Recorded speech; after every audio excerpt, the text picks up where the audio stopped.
देश की राजनीति में भीमराव अंबेडकर को लेकर मचा घमासान। केंद्रीय गृह मंत्री अमित शाह के बयान पर विपक्षी दलों का हंगामा। सिंगरौली में कलेक्ट्रेट परिसर में जोरदार हंगामा। सीधी में बीजेपी जिला अध्यक्ष देव सिंह का मनाया गया जन्मदिन। कार्यकर्ताओं ने हर्षोल्लास के साथ मनाया जन्मदिन। जिला संगठन प्रभारी के तिवारी भी रहे शामिल। विश्व हिंदू परिषद के मकसूदन पैलेस में आयोजित किया गया पत्रकार वार्ता। बढ़ चढ़कर हिंदुओं को आगे आने के लिए किया गया आह्वान। पत्रकारों के सवालों पर भड़के गणेश परिवार। उज्जैन के महाकालेश्वर मंदिर में श्रद्धालुओं से दर्शन के नाम पर वसूली। पुलिस ने 2 लोगों को किया गिरफ्तार। श्रद्धालुओं से मोटी रकम वसूल रहे थे कर्मचारी। बैतूल में पुलिस ने गौवंश से भरा कंटेनर किया बरामद। गौवंश से भरा कंटेनर छोड़कर भागे तस्कर। आरोपियों की तलाश में जुटी पुलिस।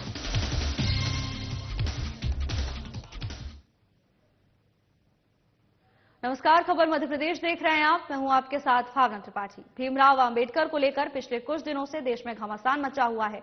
आपको बता दें कि केंद्रीय गृह मंत्री अमित शाह के बयान को कटिंग कर विपक्ष द्वारा इसे तूल दी जा रही है, जिसको लेकर सिंगरौली जिला अध्यक्ष कलेक्ट्रेट परिसर पहुंचे, जहां उनके साथ तमाम कांग्रेस के कार्यकर्ता मौजूद रहे। सिंगरौली जिला अध्यक्ष ने केंद्रीय गृह मंत्री अमित शाह के इस्तीफे की मांग को लेकर राष्ट्रपति को संबोधित एसडीएम नीलेश शर्मा को ज्ञापन सौंपा, जिसमें उन्होंने मांग की है कि केंद्रीय गृह मंत्री अमित शाह को बाबा साहेब पर दिए गए आपत्तिजनक बयान पर देश से माफी मांगनी होगी।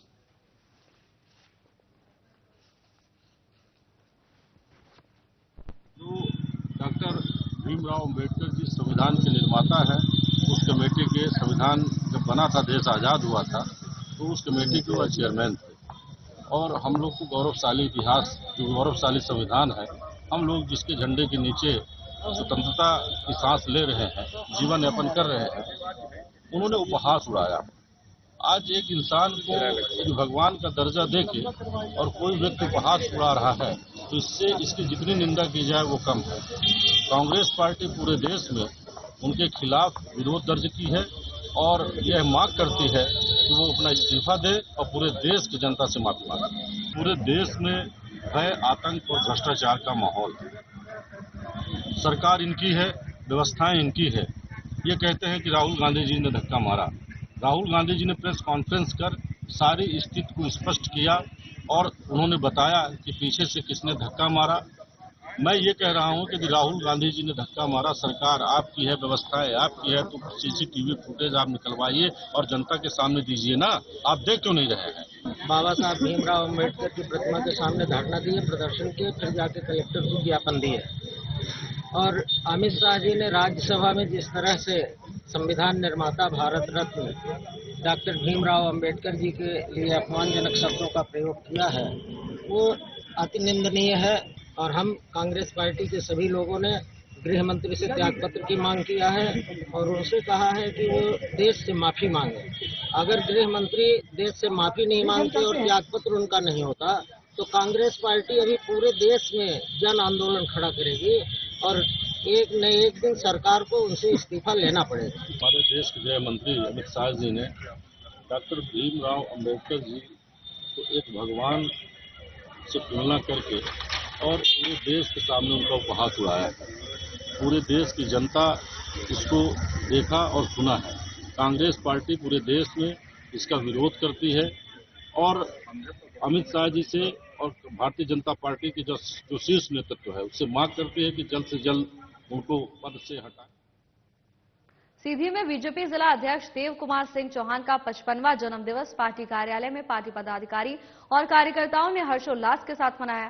तो वहीं इस अवसर पर प्रमुख रूप से पूर्व जिला अध्यक्ष और मऊगंज जिला संगठन प्रभारी के तिवारी, पूर्व जिला अध्यक्ष ब्रिज बिहारी लाल शर्मा, जिला उपाध्यक्ष सरस्वती बहेलिया, अनिल पांडे के साथ तमाम पार्टी पदाधिकारी और कार्यकर्ता शामिल रहे। इसके पहले पार्टी कार्यकर्ता और पदाधिकारियों ने पार्टी कार्यालय और जिला अध्यक्ष के निज निवास जमोडी पहुंचकर उन्हें जन्मदिन की बधाई और शुभकामनाएं दी। इसके साथ ही माल्यार्पण किया और पुष्प गुच्छ से अभिनंदन किया।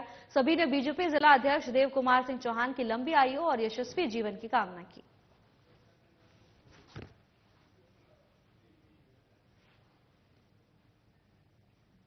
उज्जैन के विश्व प्रसिद्ध महाकालेश्वर मंदिर में श्रद्धालुओं से दर्शन के नाम पर मोटी रकम वसूलने का मामला सामने आया।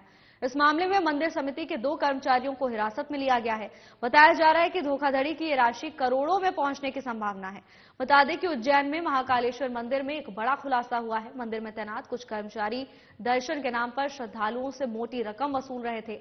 इस मामले में कलेक्टर नीरज कुमार सिंह ने सख्त कार्रवाई करते हुए 2 कर्मचारियों को बर्खास्त कर दिया है और उनके खिलाफ रिपोर्ट दर्ज कराई जा रही है। कलेक्टर नीरज कुमार सिंह ने बताया कि मंदिर में पिछले कुछ दिनों से आमदनी में गिरावट आई थी। जांच के बाद पता चला कि कुछ कर्मचारी और पुरोहित अवैध रूप से पैसे वसूल रहे थे।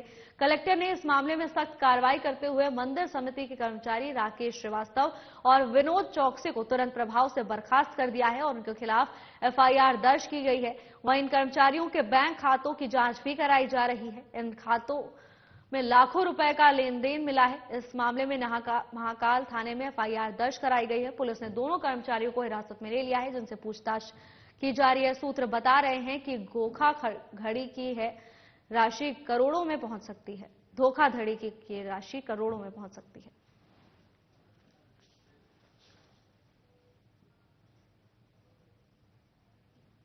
पुलिस पे पकड़ा भी था कि मंदिर में कुछ राशियां लेकर के दर्शन कराए जा रहे थे। तो उसके बाद जो चीज़ें उभर के आई उसमें 2 कर्मचारियों को हिरासत में लेकर के पूछताछ भी की गई और पूछताछ में काफ़ी ट्रांजैक्शंस भी प्राप्त हुए हैं और जो डेटा है उससे भी स्पष्ट हो रहा है कि कई जगहों पर राशि लेके दर्शन कराए गए हैं। कई लोगों को दर्शन के नाम पर जो रसीद कटनी चाहिए वो बिना रसीद कटाए और अधिक राशि लेकर के ले जा करके विभिन्न मार्गों से, कभी नंदी हॉल से, कभी फर्स्ट बैरिकेड से दर्शन कराए जाते थे। ये दर्शन की राशि की बात हो रही है। जो दर्शन की राशि मंदिर में आनी चाहिए थी वो प्राप्त नहीं हुई है और इसकी पूरी विस्तृत जांच अब पुलिस कर रही है। वहाँ के जो सीसीटीवी कैमरे वगैरह हैं उसकी भी फुटेज ली जा रही है ताकि एग्जैक्ट एसेस हो सके कि कितने लोगों को इस प्रकार से दर्शन कराया गया है। सर, इसमें कितने लोग शामिल हैं?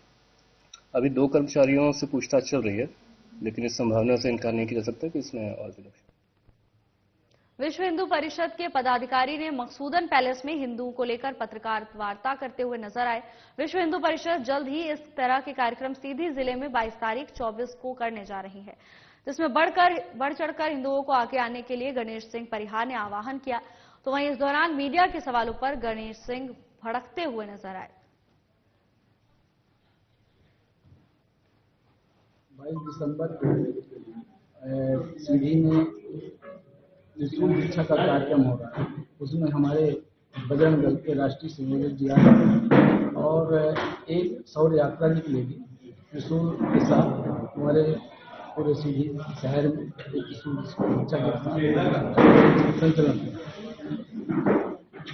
और क्या इसमें क्या बातें रखी जाएंगी? क्या ये इसका उद्देश्य क्या है? मेन उद्देश्य अपने त्रिशूल दीक्षा का ये है कि हमारे सब हिंदू भाई बजरंग दल के खासतौर पर कार्यकर्ता ये त्रिशूल लेके चलेंगे और ये हमारा दिखाने का है कि हम इस तरीके से शस्त्र लेके चल सकते हैं और हमारे धर्म की रक्षा शस्त्र के साथ ही, शास्त्र और शस्त्र ये दोनों एक साथ रहेंगे तो हमारे धर्म की रक्षा हो सकती है। तो हमारे बजरंग दल के कार्यकर्ता त्रिशूल को लेके चलेंगे और मेन उद्देश्य इनका ये है, ये हमारा दिखाना है कि हम भी शस्त्र रख सकते हैं, आवश्यकता पड़ी तो और तरीके से हम भी चल सकते हैं जैसा आज दिखाई दे रहा है। हमारा मेन उद्देश्य ये है कि हम सब एक हैं, हमारे सारे भाई हिंदू भाई एक हैं। अभी तक हमको जात पात के रूप में बांटा जाता था, पर अब हम सब एक हैं। जात पात की करो विदाई, हम हिंदू हैं सब भाई भाई, ये हम लोगों का नारा है। हम सब भाई भाई, सब हिंदू एक भाई के तरीके से हैं और भाई बन के रहेंगे। राजधानी रायपुर की न्यू सर्किट हाउस में बैठक आयोजित की गई। स्वास्थ्य विभाग की यह बैठक मुख्य रूप से स्वास्थ्य विभाग की समीक्षा बैठक हुई, जिसमें स्वास्थ्य मंत्री श्याम बिहारी जायसवाल ने बैठक की अध्यक्षता की। बैठक में प्रदेश के सीएमएचओ, सिविल सर्जन और अन्य अधिकारीगण मौजूद रहे। तो वहीं बैठक में स्वास्थ्य विभाग को बेहतर करने के लिए दिशा निर्देश मंत्री श्याम बिहारी जायसवाल की ओर से दिए गए। बैठक के बाद मंत्री श्याम बिहारी जायसवाल ने कहा कि यह बैठक समीक्षा बैठक तो है ही, साथ ही एक सेमिनार जैसा भी है, जिसमें प्रदेश के सभी सीएमएचओ को बुलाया गया और उन्हें स्वास्थ्य के क्षेत्र में बेहतर काम करने के निर्देश दिए जा रहे हैं। एक और बैठक आयोजित है, 2 दिनों का सेमिनार है। समीक्षात्मक भी है और एक सेमिनार जैसा है। पूरे प्रदेश के सीएमएचओ और डीपीएम को आज बुलाए हैं। कल के कार्यक्रम में सीएस भी रहेंगे जो डिस्ट्रिक्ट हॉस्पिटल के सुपरिंटेंडेंट हैं।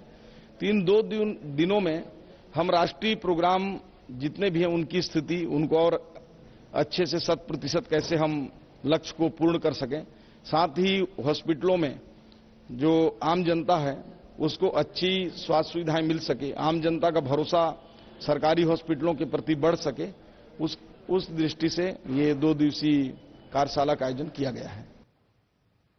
आरंग विधायक गुरु खुशवंत साहिब ने रायपुर एकात्म परिसर में पत्रकार वार्ता को संबोधित किया। तो वहीं इस दौरान उन्होंने कहा कि कांग्रेस विधायक उत्तरी जांगड़े के द्वारा भड़काऊ बयान दिया जा रहा है। बलौदा बाजार कांड छत्तीसगढ़ के लिए बेहद निंदनीय थी। उत्तरी जांगड़े ने बलौदा बाजार की घटना को शौर्य का उदाहरण दिया है। कलेक्ट्रेट के अंदर तोड़फोड़ करने को प्रेरित कर रही कांग्रेस नेत्री छत्तीसगढ़ को शांति का टापू कहा जाता है। सतनामी समाज को बदनाम करने का काम कांग्रेस कर रही है।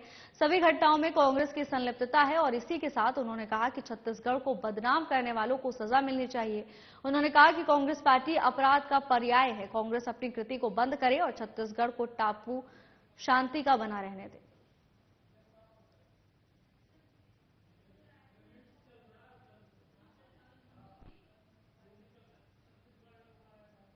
पत्रकारगणों को सबसे पहले मेरा नमस्कार। और आज इस पत्रकार वार्ता में हमारे साथ हमारे अनुसूचित जाति विभाग के हमारे भारतीय जनता पार्टी के प्रदेश के अध्यक्ष और पूर्व विधायक नवीन मार्कंडे जी हैं, प्रदेश के उपाध्यक्ष दीदी सरला कुशरिया जी हैं और हमारे अनुराग भैया जी हैं मीडिया विभाग से। आप देख रहे हैं, आपने देखा भी है, सुना भी है कि किस प्रकार कांग्रेस की विधायिका के द्वारा आपत्तिजनक किस प्रकार का बयान दिया जा रहा है, भड़काऊ बयान दिया जा रहा है और किस प्रकार से जो छत्तीसगढ़ में जो बलौदा बाजार का जो कांड था, जिसको हम सब सारे लोग कड़े शब्दों में उस घटना की निंदा करते हैं और निश्चित ही वो छत्तीसगढ़ के लिए बहुत ही निंदनीय घटना थी। और ऐसे घटना को कांग्रेस पार्टी की विधायिका, जब कांग्रेस पार्टी का जब धरना प्रदर्शन होता है और उसके बड़े बड़े नेता उनके उस मंच में बैठे होते हैं, चाहे जैसे कि उमेश पटेल जी हैं, राम कुमार यादव जी हैं, चातुरी नंद जी हैं, कविता प्राण लड़े जी हैं और अन्य उनके कांग्रेस पार्टी के बड़े बड़े नेता बैठे हुए थे, उन सब के बीच में उस घटना को शौर्य का उदाहरण दिया जा रहा है। साथ ही ये कहा जा रहा है कि जो बलौदा बाजार घटना में जिस प्रकार से तोड़फोड़ हुई थी तो कलेक्ट्रेट के बाहर हुई थी, तो इस बार जब कलेक्ट्रेट में हम जाएं तो ऐसा करके कांग्रेस के कार्यकर्ताओं को बोला जा रहा है कि जब हम इस बार धरना प्रदर्शन करने जाएं तो कलेक्ट्रेट के अंदर तोड़फोड़ करना है। तो ये कहीं ना कहीं बताना है, चाह रही है कि कांग्रेस पार्टी ही बलौदा बाजार घटना का भी कहीं ना कहीं उन्हीं के द्वारा सुनियोजित ढंग से इस घटना को भी अंजाम दिया गया था और ये छत्तीसगढ़ में कहीं ना कहीं जो छत्तीसगढ़ को शांति का टापू कहा जाता है उसको कहीं ना कहीं बदनाम करने का प्रयास ये लोग कर रहे हैं लगातार। साथ ही जो सतनामी समाज गुरु घासीदास बाबा जी के मानने वाले समाज है, जो सत्य और अहिंसा के मार्ग में चलने वाले समाज है, अहिंसा के पुजारी हैं, ऐसे समाज को भी ऐसे घटना में संलिप्त कर कर उनके समाज के बीच में जाकर उनको भी बदनाम करने का काम लगातार कर रही है। ऐसे अनेक घटनाएं ये कांग्रेस पार्टी की सरकार लगातार कर रही है, जिसमें अनेक उदाहरण हैं। आपको मालूम है जितने भी अभी घटने हो रहे हैं, चाहे हम सूरजपुर की घटना का बात करें तो उसमें NSY का नाम आया, हम दामाखेड़ा की घटना की बात करें तो वहां भी सरपंच के जो पति है दिवांगन जी, उनका फोटो कांग्रेस के लोगों के साथ है। लोहारडी की घटना की बात करें, ऐसे अन्य अनगिनत घटने, हर चीज में कांग्रेस पार्टी के नेता का नाम आ रहा है। और बलौदा बाजार घटना तो आप सबके समक्ष है, जिसमें देवेंद्र यादव जी आज भी उनके विधायक कांग्रेस पार्टी की जेल में हैं, जो जमानत के लिए लगातार प्रयास कर रहे हैं लेकिन एड़ी घिस रहे हैं, लेकिन आज तक जमानत नहीं हो पाया। और इससे ही समझ में आ रहा है कि कहीं ना कहीं कितना बड़ा अपराध उन्होंने किया, आज भी उनको जमानत नहीं मिल पा रही है। ऐसे ही इनके अनेक आपत्तिजनक शब्द उन्होंने लगातार उपयोग करने का काम किया है। हमारे अजय बंजारी जी हैं जो वहां के नगर पालिका अध्यक्ष हैं, उनके पति।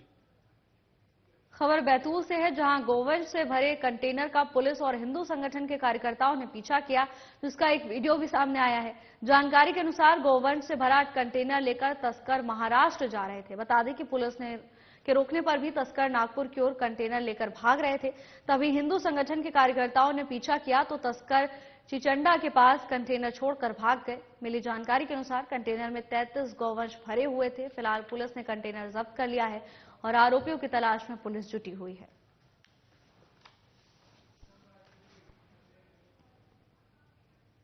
उज्जैन में बदमाशों की करतूत देखने को मिल रही है। बता दें कि बदमाशों ने सागर नामक व्यक्ति की चाकू मारकर हत्या कर दी। सूचना के मुताबिक युवक मोहन नगर का रहने वाला है। फिलहाल पुलिस सीसीटीवी फुटेज के आधार पर मामले की जांच में जुट गई है। ये थाना कोतवाली क्षेत्र में कोयला फाटक के पास में एक युवक घायल अवस्था में मिला था, जिसके पैर और शरीर के अन्य पार्ट में चाकू के निशान थे। उसको चरक हॉस्पिटल में भर्ती करवाया गया था। इलाज के दौरान उसकी डेथ हो गई है। उसको मॉर्चरी रूम में रखा गया है। इसके अलावा थाना कोतवाली से और क्राइम ब्रांच से टीमें तैयार करके संबंधित कैमरे चेक करने के लिए रवाना की गई हैं। अभी घटना में कौन कौन शामिल थे इसके बारे में जांच की जा रही है। बात का विवाद था लोगों को, अभी आरोपी और जो मृतक है उनके बीच में क्या विवाद था, आरोपी के मिलने के बाद ही इस बारे में जानकारी मिल पाएगी। अभी इस विषय में जांच चल रही है। जिनकी मौत हुई क्या नाम है उनका? जिसकी मौत हुई है उसका नाम सागर है और यहाँ पर मोहन नगर क्षेत्र का रहने वाला है। तो सीसीटीवी में कुछ देखा सामने? अभी सीसीटीवी में डिटेक्ट करवा रहे हैं। बाकी स्पष्ट रूप से घटना आसपास की सीसीटीवी में नहीं मिली है। आसपास के अन्य सीसीटीवी जो रोड के हैं उनको दिखवा रहे हैं। सिंगरौली जिले के थाना गढ़वा क्षेत्र की महिला ने अपने पति की हत्या कराने के लिए अपने प्रेमी के साथ मिलकर योजना बनाई। सिंगरौली पुलिस अधीक्षक मनीष खत्री ने खुलासा करते हुए बताया कि थाना प्रभारी गढ़वा को मोबाइल से सूचना मिली थी। मठेवा घाटी के आगे नैखवा मेन रोड कसदा पुलिया के पास दंपत्ति के साथ कुछ अज्ञात बदमाशों ने लूटपाट कर हत्या कर दी। सूचना मिलते ही थाना प्रभारी अनिल पटेल और एसडीओपी चिंतरंगी आशीष जैन पुलिस टीम के साथ घटनास्थल पर पहुंचे, जहां पर मृतक बिंदु सिंह की पत्नी और उसके परिवार के लोग उपस्थित थे। घटना के संबंध में मृतक की पत्नी से पूछताछ करने पर बार बार अलग अलग जानकारी दे रही थी। मृतक के परिजनों से पूछताछ में पता चला कि दोनों के बीच में हमेशा विवाद होता रहता था।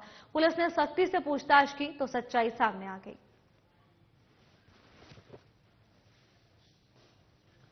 हवा मेन रोड के पास कसदा पुलिया के पास एक पति पत्नी की जो दंपत्ति है उनके साथ कुछ अज्ञात लोगों ने बोले लूटपाट कर दी है और वो पति की हत्या कर दी है। ये सूचना प्राथमिक तौर पे प्राप्त होने पे तत्काल पुलिस अधिकारी घटनास्थल के लिए रवाना हुए थे। घटनास्थल पे पहुंचने पर ये जो एक मृतक हैं बिंदु सिंह गौंड, इनकी डेड बॉडी पुलिया के नीचे पड़ी हुई पाई गई थी और वहां इनकी जो पत्नी और अन्य परिजन थे, जब पत्नी से पूछताछ की गई तो पत्नी द्वारा ये बताया गया कि वो शौच करने के लिए ये जाते समय मोटरसाइकिल से निकलते समय अपने पति से बोल के शौच करने गई थी, इसीलिए गाड़ी रुकवाई थी उन्होंने। और इस दौरान 2 मोटरसाइकिल में 5 लोगों ने इनके पति की धारदार हथियार से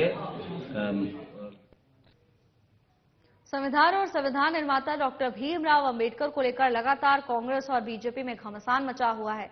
एक बार फिर से डॉक्टर भीमराव अंबेडकर के सम्मान को लेकर सवाल उठाए गए हैं। कांग्रेस के आरोप पर मुख्यमंत्री विष्णुदेव साय ने पलटवार किया है। उन्होंने कहा कि इतिहास उठाकर देखना चाहिए कि डॉक्टर भीमराव अंबेडकर का सम्मान और संविधान का अपमान किसने किया है। कांग्रेस की सरकार ने देश के पार्लियामेंट में उनकी तस्वीर तक लगाना उचित नहीं समझा था। हमने उनकी तस्वीर भी वहां पर लगाई और हमारी सरकार हमेशा संविधान निर्माता डॉक्टर भीमराव अंबेडकर को सम्मान देती आई है। इतिहास उठा के देखना चाहिए कि अंबेडकर जी का वास्तव में अपना अपमान किसने किया है। हमारी सरकार ने तो लगातार उनका सम्मान करने का प्रयास किया है। बाबा साहब भीमराव अंबेडकर जो संविधान के निर्माता भी थे, लेकिन दुर्भाग्य की इस देश का जो पार्लियामेंट है वहां उनका चित्र तक कांग्रेस की सरकार ने लगाना आवश्यक नहीं समझी थी। वो सम्मान भी देने का काम हमारी सरकार ने किया।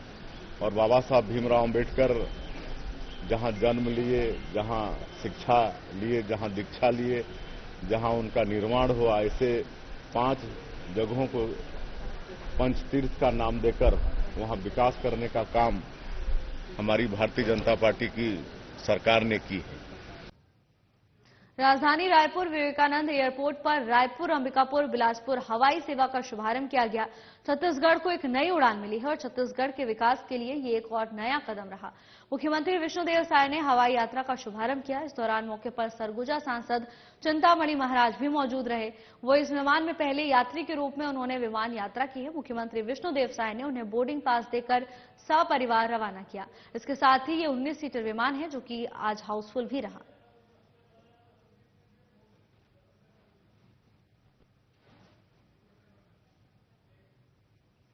छत्तीसगढ़ के विकास की दिशा में एक और ऐतिहासिक कदम उठाया गया है। मुख्यमंत्री विष्णुदेव साय ने रायपुर अंबिकापुर बिलासपुर हवाई सेवा का स्वामी विवेकानंद विमानतल पर शुभारंभ किया। इस अवसर पर मुख्यमंत्री विष्णुदेव साय ने कहा कि छत्तीसगढ़ के लिए यह दिन ऐतिहासिक दिन है। रायपुर से अंबिकापुर की हवाई यात्रा प्रारंभ हुई है। डबल इंजन की सरकार से छत्तीसगढ़ हर क्षेत्र में विकसित हो रहा है। प्रधानमंत्री नरेंद्र मोदी और जनता को धन्यवाद देता हूं।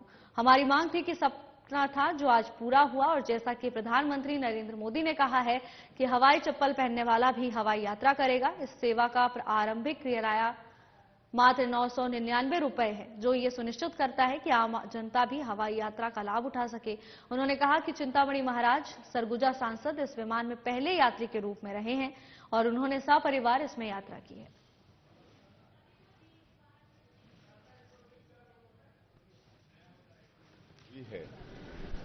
और जिस तरह से डबल इंजन की सरकार के कारण और हमारे देश के यशस्वी प्रधानमंत्री श्री नरेंद्र मोदी जी के आशीर्वाद से लगातार छत्तीसगढ़ में हर क्षेत्र में विकास हो रहा है, तो आज छत्तीसगढ़ में विकास की एक नई कड़ी जुड़ी है और इसके लिए मैं पूरे छत्तीसगढ़ की 3 करोड़ जनता की तरफ से सबसे पहले अपने देश के यशस्वी प्रधानमंत्री जी का धन्यवाद करना चाहूंगा, उनका साधुवाद करना चाहूंगा कि हम लोगों की जो एक मांग भी थी रायपुर से अंबिकापुर हवाई यात्रा प्रारंभ हो और मां महामाया एयरपोर्ट का शुभारंभ माननीय प्रधानमंत्री जी ने वर्चुअली स्वयं किया था, तो वो सपना आज पूरा हुआ है। और निश्चित रूप से प्रधानमंत्री जी ने जो कहा था कि देश में अब हवाई चप्पल पहनने वाला भी हवाई यात्रा करेगा, तो वो सपना भी पूरा हो रहा है। तो इसके लिए मैं छत्तीसगढ़ की जनता को भी और विशेषकर सरगुजा संभाग की जनता को भी शुभकामनाएं देना चाहूंगा, बधाई देना चाहूंगा। ये हवाई यात्रा शुरू होने से निश्चित रूप से टूरिज्म के सेक्टर में, आर्थिक सेक्टर में और उद्योग के क्षेत्र में भी काफी विकास होगा। बाहर से लोग टूरिस्ट भी आएंगे और इन्वेस्टर भी आएंगे और इससे निश्चित रूप से छत्तीसगढ़ का विकास होगा। केंद्रीय गृह मंत्री अमित शाह के बयान पर पूर्व मुख्यमंत्री भूपेश बघेल विधानसभा शीतकालीन सत्र के तीसरे दिन हावी हुए और पलटवार करते हुए कहा कि संविधान पर इन लोगों को विश्वास नहीं है। संविधान लागू हुआ उस दिन भी जनसंघ के लोगों ने पुतला दहन किया था। संविधान को मानते नहीं हैं, इसीलिए संविधान बदलने की बात कह रहे हैं। संविधान में डॉक्टर भीमराव आंबेडकर के प्रति जो भावना थी गृह मंत्री की, वो सामने आई है। छत्तीसगढ़ में नक्सली घटनाओं में लोगों की मौत हो रही है। मामले पर भी पूर्व मुख्यमंत्री भूपेश बघेल ने बयान दिया और कहा कि बहुत महत्वपूर्ण बात है कि आम नागरिक मारे जा रहे हैं, बच्चियों और महिलाएं मारी जा रही हैं। इसी के साथ ही कांग्रेस में जनता कांग्रेस रेणु जोगी ने आवेदन किया है।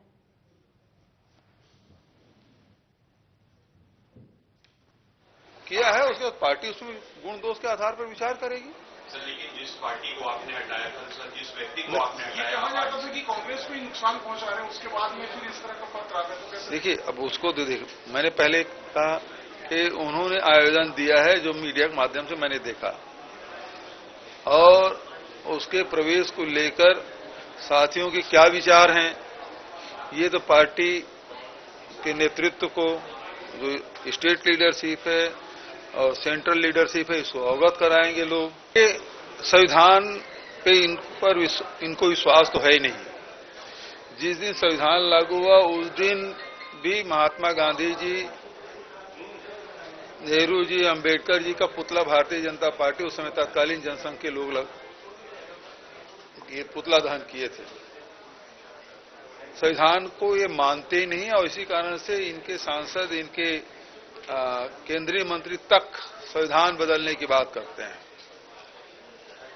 और जब संविधान को नहीं मानते तो संविधान निर्माता के प्रति उनके मन में क्या भावना है, ये राज्यसभा में उत्तर देते हुए गृह मंत्री जी ने जिस प्रकार से कहा कि अंबेडकर अंबेडकर अंबेडकर अंबेडकर फैशन बन गया है, ये जो अंदर में उसके जो मन में भाव थे अंबेडकर के प्रति, संविधान के प्रति, वो उजागर हुआ। और जिस प्रकार से आज चाहे वो लोकसभा हो, राज्यसभा हो, विधायिका हो, कार्यपालिका हो, न्यायपालिका हो, सभी यदि संचालित है तो इस संविधान के। फिलहाल के लिए बस इतना ही। जल्द हाजिर होंगे नई अपडेट्स के साथ। नमस्कार।